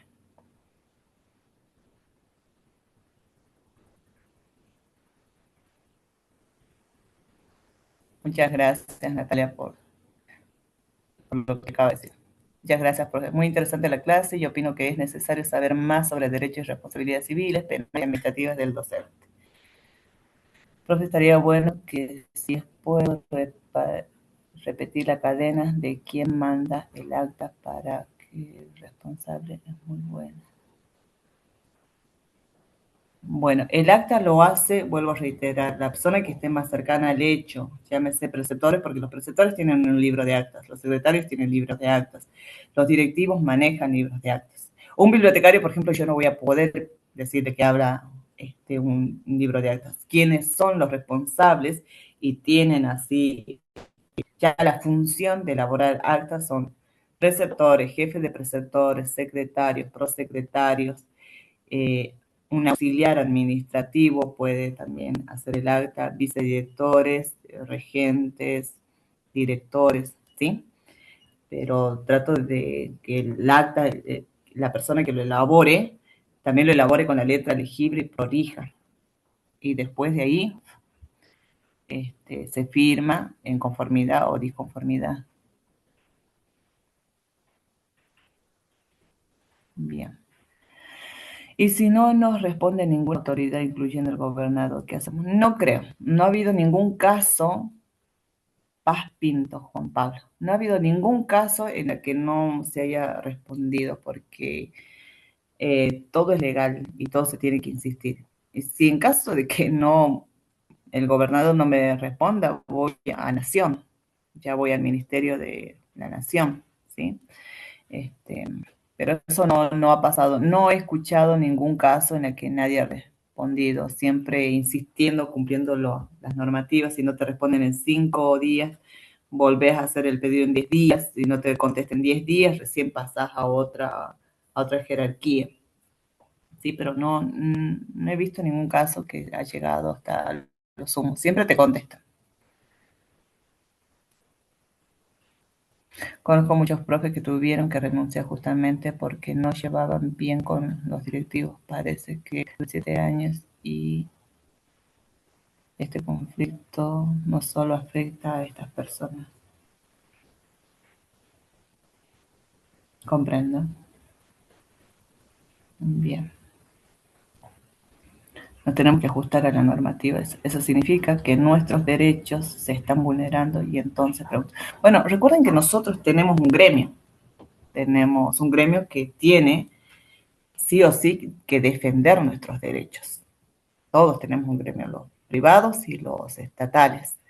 Tenemos que acudir al gremio si nosotros vemos que nuestro derecho se esté vulnerando.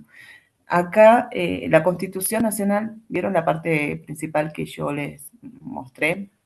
Habla sobre la defensa del ciudadano. ¿Sí? El ciudadano tiene todo el derecho a vivir en paz, a trabajar en paz, de tener un trabajo digno, ¿sí?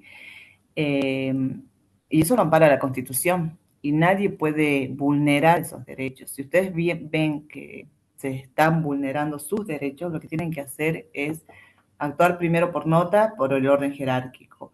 Y también en simultáneo pueden hacerlo, si una vez no les contesta a los directivos, ni el supervisor, lo pueden elevar al gremio para que el gremio interactúe y exigirle al gremio, porque es el ente que los representa, nos representa. Entonces, exigirle al gremio que actúe frente a esta vulneración de derechos. Por eso no tengo en el director. Tendría que haber mediación entre directivos y docentes para que la relación se apacigüe y sea armónica.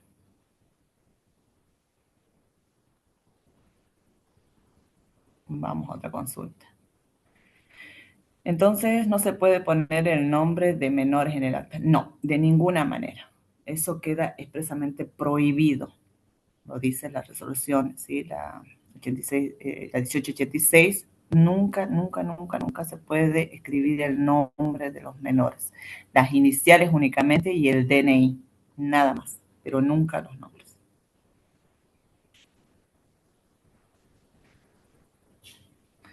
Profe, podría hacer un curso sobre la parte administrativa para que aprendamos muchos aspectos. Bueno, ya vamos a ver, Edgardo, de hacer otro curso sobre aspectos administrativos. La profe Carmen dijo que no hay perimetral, es un caso particular entre los padres. No, no, no. Entonces, la madre lo que ahí tienen que hacer es acudir a las... Recuerden que tenemos acá derivaciones A y B, y según el caso tiene que ver dónde tiene que acudir el caso para que ella pueda intervenir, ¿sí? Pero eso es una emergencia, si no tiene la perimetral. Bueno. Bueno, creo que me estoy demorando mucho, porque ya se me está por terminar. ¿Cómo actuar cuando un exalumno que pasó de curso registra un número de teléfono con tu padre, con tu nombre y adjunto foto?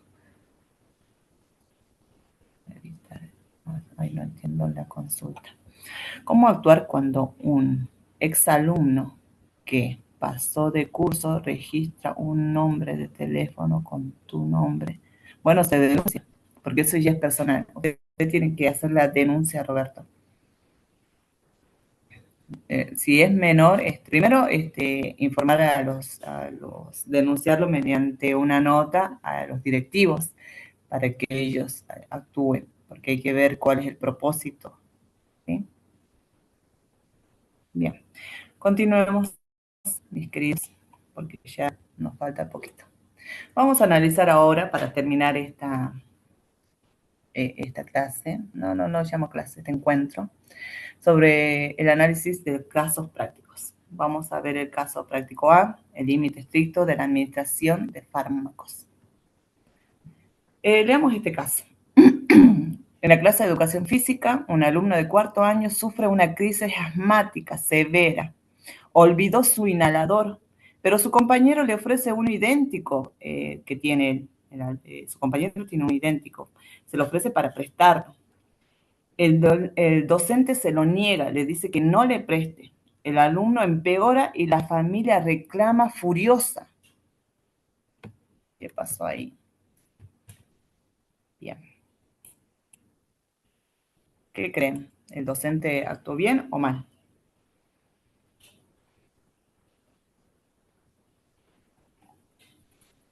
Dígame. Frente a este caso, ¿el docente actuó bien o mal? Vuelvo a leerles. En una educación física, el alumno se olvidó su inhalador, pero su compañero tiene uno idéntico y dice que se lo va a prestar. El docente dice que no se lo preste. El alumno empeora la salud y la familia viene y reclama furiosa. ¿El docente actuó bien o actuó mal? Ah, bien, actuó bien, me dicen todos que actuó bien. Así es. El diagnóstico legal, vamos. ¿Actuó bien el docente? Sí actuó bien. ¿Cuál es la justificación? Bueno, la normativa prohíbe terminantemente suministrar o permitir el intercambio de medicamentos sin autorización médica o por protocolo institucional estricto, ¿sí? La acción correcta, la acción correcta no es sino iniciar activa inmediatamente la cadena de llamada al 107. Bien, entonces lo primero que tendría que haber hecho el docente es llamar al 107 y avisar a la familia, ¿sí? La acción correcta entonces sería activar la cadena de llamado al 107. ¿Actuó bien? Actuó bien, pero como empeoró el alumno que tendría que haber hecho el docente, le niego, pero yo tendría que haber llamado inmediatamente al 107 y posteriormente avisar a la familia y después hacer, bueno, hacer todos los 3 pasos que habíamos indicado al principio, la distribución de errores también, ¿sí? Entonces, vamos bien. No se puede suministrar sin prescripción. Perfecto, yo no suministro, pero no me quedo ahí, no es que le niego, le digo no puede suministrar, sino que lo primero que hago es llamar al 107 y veo que docentes, que adultos están a mi alrededor para que después hagamos, para que actuemos conforme a los 3 pasos y para que cada uno tenga un rol distribuido, acuérdense, ¿sí? Perfecto, vamos bien. Vamos a ver ahora el caso práctico B, el peligro de la omisión y la falsa privacidad. El escenario es el siguiente. Un alumno pierde el conocimiento por 30 segundos. Al despertar, pide que no avisen a sus padres para evitar un reto. El preceptor acepta y lo deja descansar. Horas después, el alumno vomita y se marea. ¿Hizo bien el preceptor? ¿Qué pudo hacer? ¿Qué pasó ahí? ¿Qué opinan ustedes con este caso? No, pero ¿por qué? ¿Qué tenía que hacer? Tenía que elaborar un acta, dice acá. Hay que hablar a los tutores. Bien. Tendría que haber llamado al SAM perfecto, tendría que haber avisado a los padres y seguir el protocolo perfecto, llamar al 107. Muy bien. Lo que tendría que haber hecho primero, la primera falla es que no se activó el SAM. Tendría que haber llamado al 107. Recuerden que la llamada es lo principal. ¿Sí? Tras la pérdida de conocimiento algo pasa con el alumno, llamo al 107. Ni por más que vuelva el conocimiento, no llamo al 107. Segunda falla que se produjo en esta situación, se obedeció a la petición del alumno de no ocultar y de que, bueno, lo dejó descansar, no llamó a los padres. Acá viola el derecho de garante. ¿Sí? Y la tercera falla, no se contactó inmediatamente a los tutores. Bien. Consecuencia legal, este accionar activa directamente la responsabilidad administrativa y civil por omisión de auxilio. ¿Vamos bien?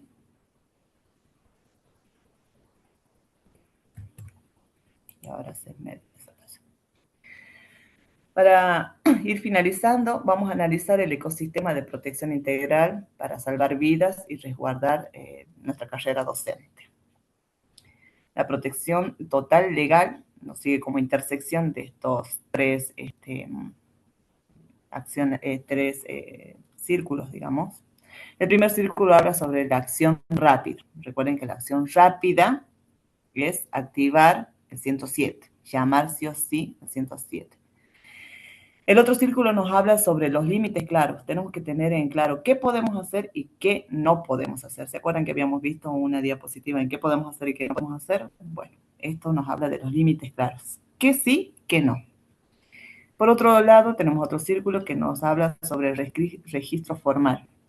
Lo que ahora, después del hecho, lo que se tiene que hacer. Las actas textuales, bien escritas, legibles, con todos los protagonistas intervinientes, con firmas, aclaraciones DNI y, si es posible, el desempeño que tuvieron en ese momento, si eran docentes, si eran preceptores, ¿sí? Y después las derivaciones respectivas, la derivación A o B, según corresponda. Al ejecutar este ecosistema, cumples con la diligencia de un buen garante. Proteges la vida del estudiante y brindas tu responsabilidad profesional. Entonces, de estas tres maneras nosotros nos podemos proteger legalmente.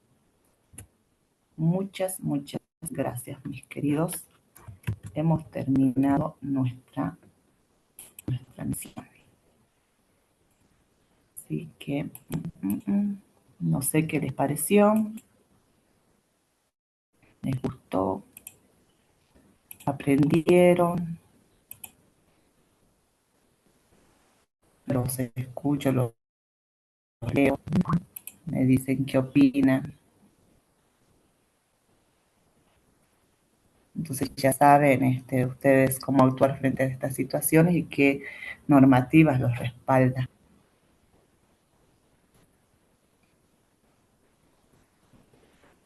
Si tienen alguna duda, igual lo pueden plasmar porque los estoy leyendo.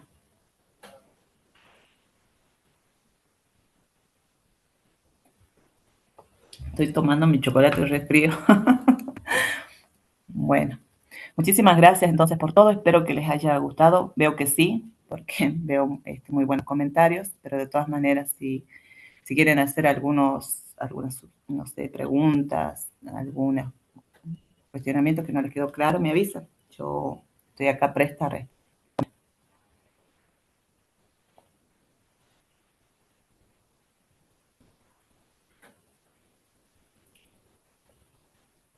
Bien, perfecto. No sé si los profes o oradores quieren. Sí, sí, voy a compartir los documentos. Voy a compartir los documentos.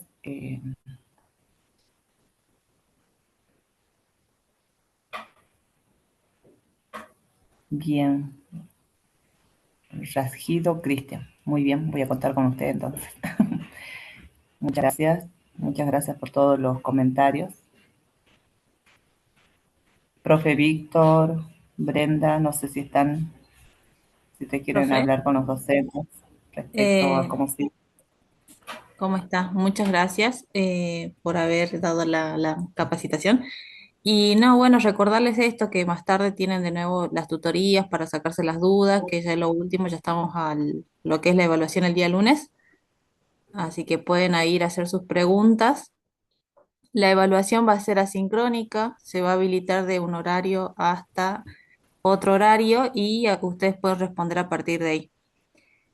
Después van a tener el recuperatorio y de todas maneras vamos a dejar todo esto escrito en el grupo de WhatsApp para que si es que alguno tiene alguna duda. Las tutorías es entrar al Classroom y ahí están los profesores, pueden hacer preguntas y los profes van a ir respondiendo las dudas que tengan. Es eso, a medida que ellos vayan viendo o ustedes vayan consultando, ellos van respondiendo. Eso sería. Así que sí, ya terminamos. Bien.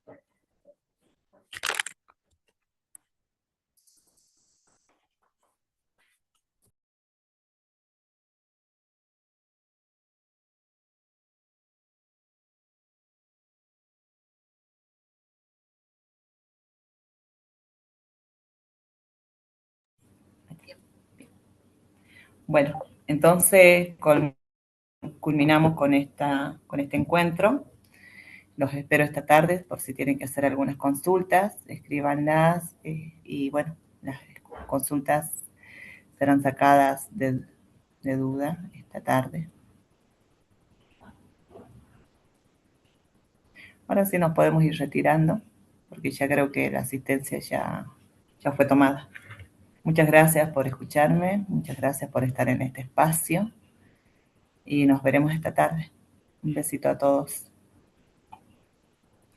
Chao, profe, hasta luego, hasta luego. Chao, sí. Yo me retiro ya. Chaucito.